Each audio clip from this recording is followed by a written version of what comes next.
నవరాత్రులలో అమ్మవారు శ్రీ బాలా త్రిపుర దేవి రూపంలో మనకి దర్శనమిస్తారు. బాలా త్రిపుర దేవి అంటే త్రిపురుని భార్య, అంటే ఈశ్వరుని భార్య అయిన గౌరీదేవి అని అర్థం.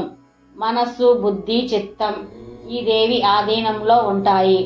అభయహస్త ముద్రతో అక్షరమాల ధరించిన ఈ తల్లిని ఆరాధిస్తే మానసిక బాధలు తొలగిపోతాయి, నిత్య సంతోషం కలుగుతుంది. ఈరోజు 2 సంవత్సరాల నుండి 10 ఏళ్ల బాలికలను అమ్మవారి స్వరూపంగా భావించి పూజించి కొత్త బట్టలు పెడతారు. అమ్మవారికి గులాబీ రంగు చీర కట్టి పాయసాన్నం, కట్టు పొంగలి, బెల్లపు పరవాన్నం నైవేద్యంగా నివేదిస్తారు. ఈ బాలమంత్రం సమస్త దేవి మంత్రాలలోకి చాలా గొప్పది, ప్రధానమైనది. శ్రీ విద్యోపాసకులకు బాలమంత్రం ఉపదేశిస్తారు.